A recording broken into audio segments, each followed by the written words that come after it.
Hello दोस्तों, मैं प्रद्युम्न आप सभी का स्वागत करता हूँ PS0009 क्लासेस के एक नए वीडियो लेक्चर में। आज के वीडियो लेक्चर में हम लोग देखने वाले हैं डीएलएड सेकेंड सेमेस्टर में विज्ञान के मॉडल पेपर सॉल्यूशन में 2017 का मॉडल पेपर सॉल्यूशन। इसके पहले हम लोगों ने इंग्लिश के महामैराथन वीडियो में 2016 से लेकर 2023 तक के मॉडल पेपर सॉल्यूशन को पूरा कवर कर लिया है। उसके आगे हम लोग देखेंगे आज। तो साइंस जो हमारा यानी विज्ञान है, ये आपका तृतीय प्रश्न पत्र है, जिसके लिए एग्जाम में आपको 1 घंटे का समय मिलता है और इसके लिए पूर्णांक जो है वो 25 का होने वाला है। प्रश्न नंबर 1 हमारा, जो कि है हमारा वस्तुनिष्ठ प्रश्न। प्रश्न नंबर 1 से प्रश्न नंबर 5 तक आपको वस्तुनिष्ठ प्रश्न देखने को मिलते हैं।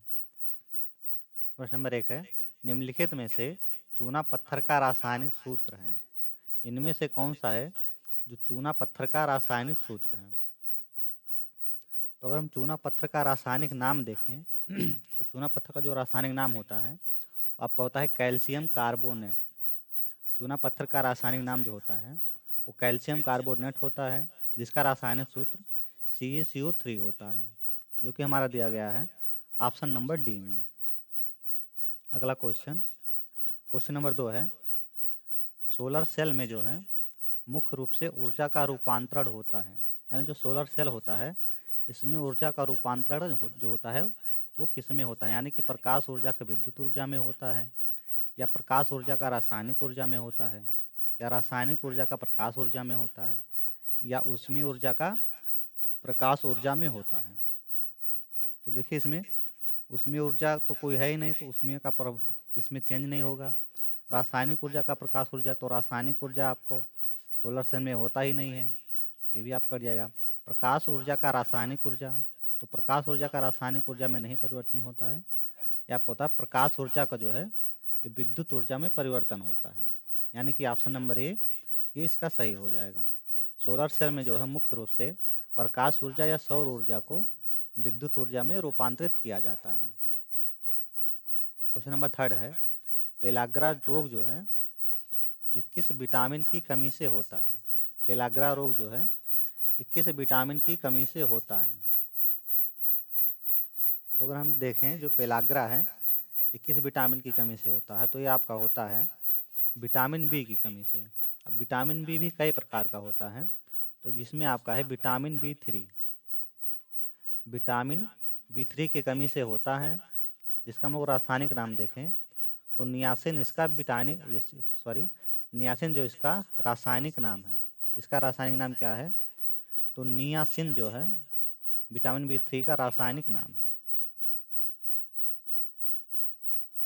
तो इसका राइट आंसर हो जाएगा ऑप्शन नंबर बी, आपका विटामिन बी की कमी से होता है।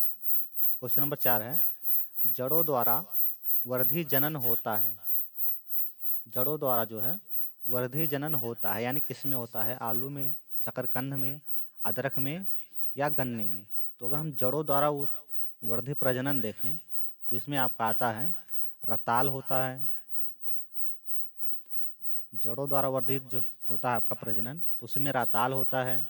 फिर आपका है डहेलिया, फिर आपका है डहेलिया,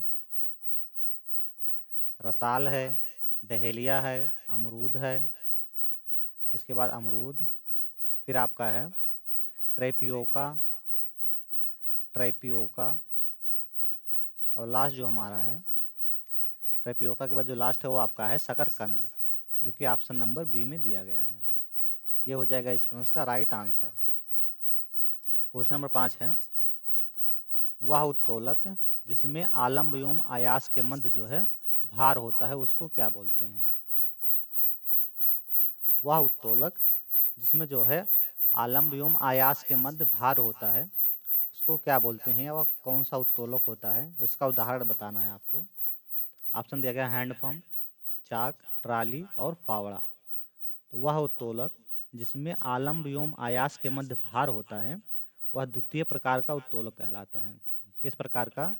तो द्वितीय प्रकार का उत्तोलक में ऐसा होता है, द्वितीय प्रकार के उत्तोलक में ये होता है। जिसमें जो है आलम्ब एवं अयास के मध्य भार होता है, वो आपका द्वितीय प्रकार का उत्तोलक कहलाता है। इसका उदाहरण आपका है सरौता, नींबू निचोड़ने की मशीन और ट्राली। सरौता है, नींबू निचोड़ने की मशीन और ट्राली। तो इसका राइट आंसर हो जाएगा ऑप्शन नंबर सी। यहाँ से हमारा शुरू होता है अति लघु उत्तरीय प्रश्न, जो कि होगा प्रश्न नंबर 6 से 11 तक। क्वेश्चन नंबर 6 है, सौर मंडल में जो है, सौर मंडल में सूर्य के सबसे नजदीक स्थित ग्रह का नाम लिखिए। सौर मंडल में सूर्य के सबसे नजदीक स्थित ग्रह का नाम लिखिए। तो देखिए सौर मंडल में जो है, सौर मंडल के सौर मंडल में सूर्य के सबसे नजदीक स्थित ग्रह जो है वो आपका बुध है। कौन सा है? तो आपका बुध ग्रह है, बुध है। जो है सौर मंडल में 8 ग्रह हैं जो कि एक स्थिर गति से जो है सूर्य की परिक्रमा करते हैं। बुध ग्रह को सूर्य का चक्कर लगाने में 88 दिन का समय लगता है। यानी बुध जो है सूर्य की परिक्रमा कितने दिन में कर लेता है? तो 88 दिन में कर लेता है। बुध सौरमंडल का जो है ये सबसे छोटा भी ग्रह है और इसके पास जो है कोई उपग्रह भी नहीं है। इसके पास कोई उपग्रह भी नहीं है। अगला क्वेश्चन देखते हैं। क्वेश्चन नंबर 7 है, मानव की खोपड़ी में जो है उपस्थित हड्डियों की कुल संख्या कितनी है? मानव की खोपड़ी में उपस्थित हड्डियों की संख्या जो है वो कुल कितनी है, उसकी संख्या बताना है। तो अगर हम संख्या देखें, मानव खोपड़ी में जो कुल उपस्थितियों की जो या हड्डियों की संख्या जो है तो वो आपका है टोटल 22 है। जिनमें से जो है 8 हड्डियां जो हैं वो कपाल की हड्डियां हैं, 14 चेहरे की हड्डियां शामिल हैं। 8 आपकी कपाल की हड्डियां और 14 चेहरे की हड्डियां शामिल हैं। मध्य कान की हड्डियों सहित सिर में जो है 29 हड्डियां होती हैं। अगर मध्य कान की हड्डियां जोड़ ली जाए तो टोटल 29 हड्डियां होती हैं। और सबसे छोटी हड्डी कान की जो होती है उसका नाम स्टेपीज होता है। और चेहरे की सबसे बड़ी हड्डी अगर हम देखें तो उसका नाम है मेम्बिल, जो है सबसे मजबूत भी है, जो आपका सबसे मजबूत भी है। चेहरे की सबसे बड़ी हड्डी का नाम तो मेम्बिल है, जो कि सबसे मजबूत हड्डी भी है। अगला क्वेश्चन देखते हैं।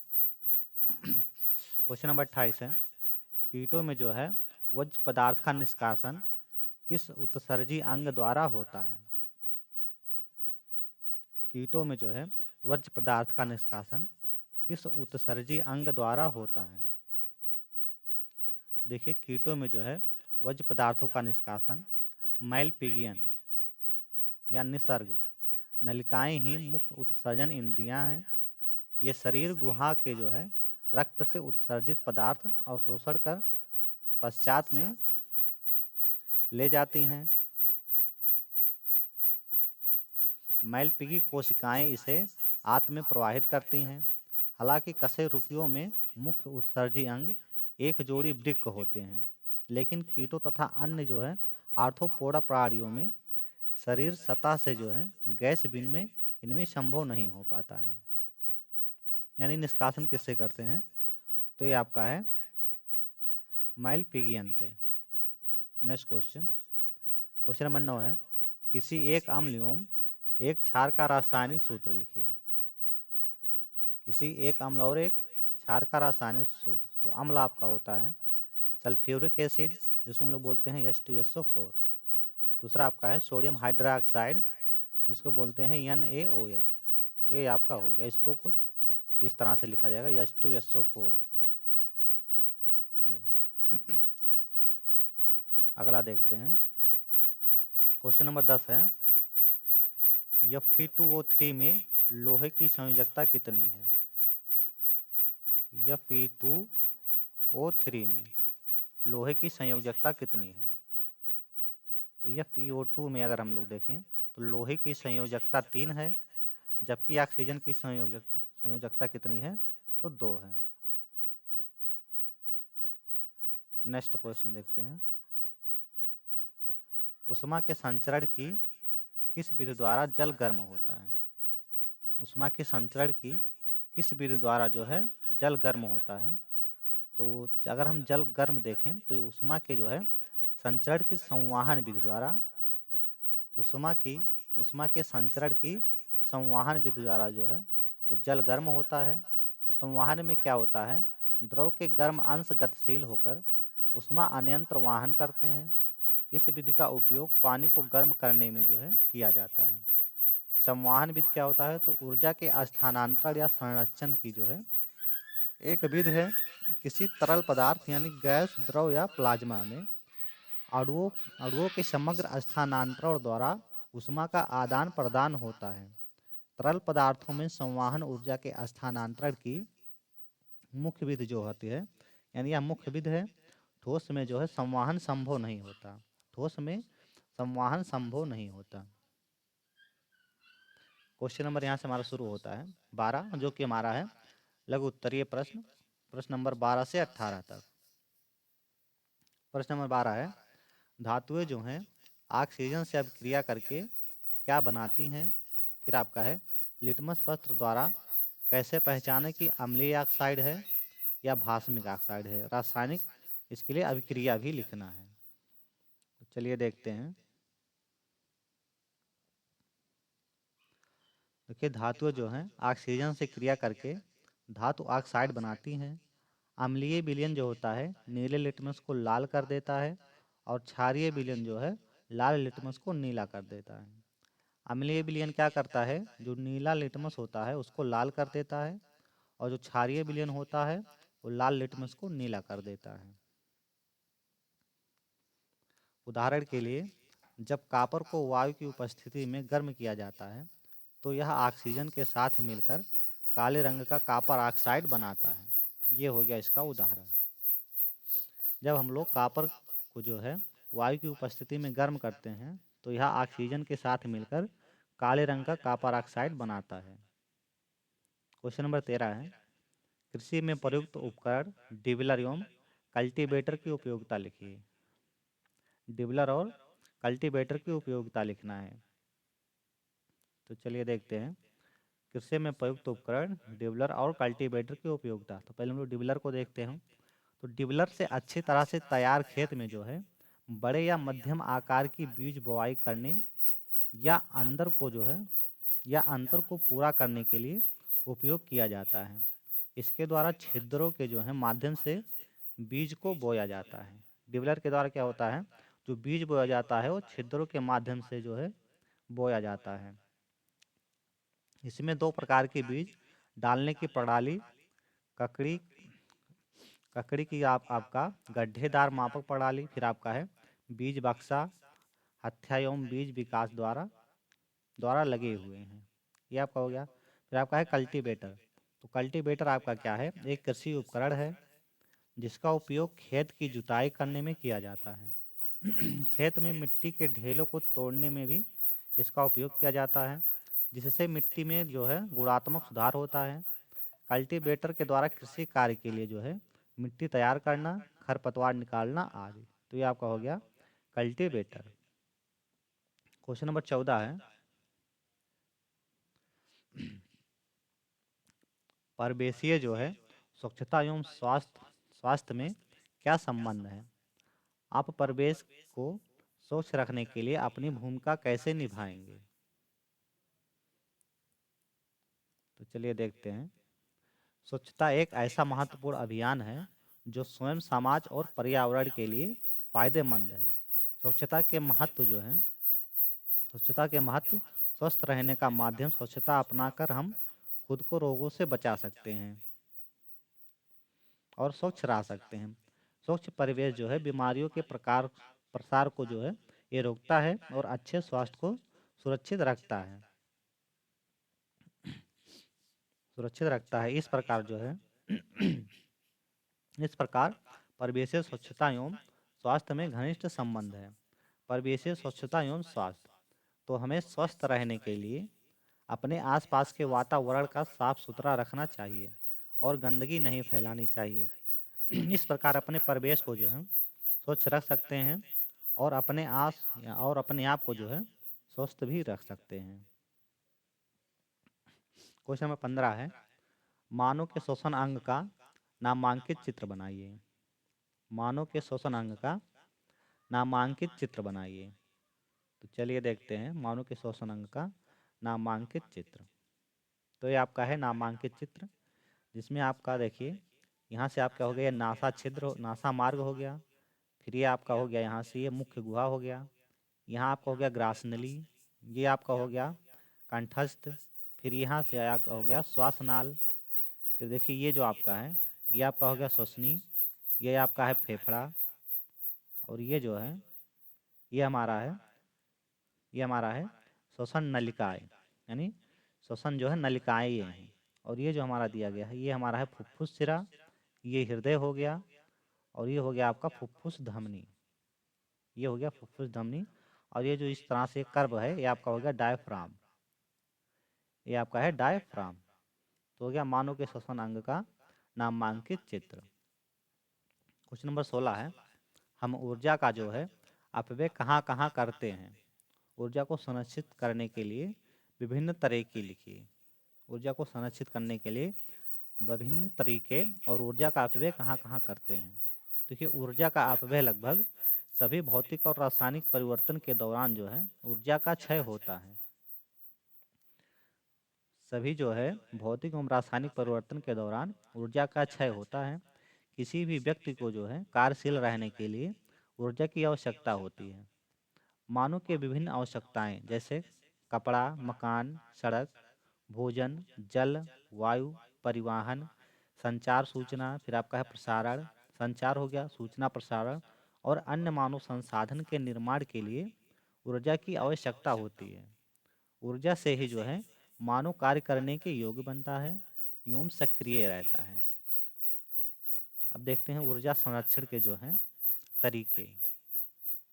तो पहला तरीका आपका है बहुत आवश्यक होने पर ही मोटरसाइकिल, स्कूटी या कार का उपयोग करें। दूसरा है आवश्यकता जो है ना होने पर विद्युत जो है यानी विद्युत में जो आपका उपकरण आते हैं जैसे पंखा हो गया, बल्ब, रेफ्रिजरेटर आदि को जो है बंद रखें, आदि को जो है बंद रखें। फिर आपका है सामान्य बल्ब के स्थान पर एलईडी का उपयोग करके ऊर्जा का बचत किया जा सकता है। फिर आपका है यदि संभव हो सके तो सोलर कुकर, सोलर लालटेन और सोलर पंप का उपयोग करें। तो ये आपका हो गया ऊर्जा संरक्षण के तरीके। अगला देखते हैं 17 है हमारे प्रति जिनके भोजन में पोषक तत्वों की कमी से होने वाले किसी एक रोग का नाम, लक्षण तथा उससे बचने के उपाय लिखिए। तो चलिए देखते हैं।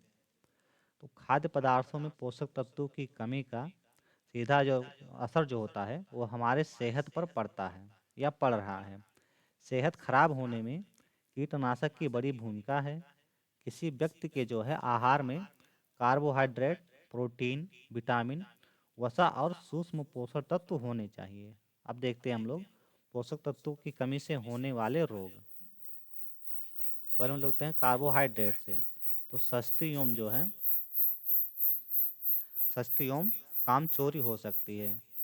सॉरी, यहाँ होगा कमजोरी, यहाँ कामजोरी लिखा है, ये होगा सुस्ती। तो सुस्ती और कमजोरी हो सकती है कार्बोहाइड्रेट की कमी से।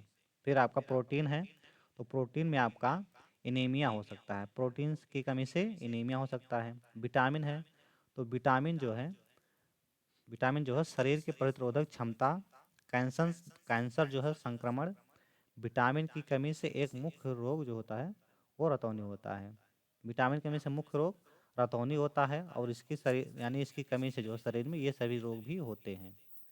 तो आपका है विटामिन ए जो है रतौधी, मोतियाबिंद, त्वचा शुष्क व सल्की ये होता है ए से। विटामिन बी से आपका होता है B1 से बेरी बेरी। विटामिन B2 से आपका होता है त्वचा का फटना या आँखों का लाल होना। विटामिन B3 से जो आपका होता है त्वचा पर दाद होना। तो ये सभी आपके हो गए जो आपके हैं पोषक तत्वों के कमी से होने वाले रोग और उनके जो है लक्षण। आगे देखते हैं क्वेश्चन नंबर 18 है भूकंप आने के जो हैं क्या क्या कारण हैं या और भूकंप से बचने के उपाय एवं प्रबंधन के क्या क्या तरीके हैं अपने स्तर पर समझाइए या अपनाइए। चलिए देखते हैं। भूकंप एक ऐसी प्राकृतिक आपदा है जो बिना किसी चेतावनी के घटती है।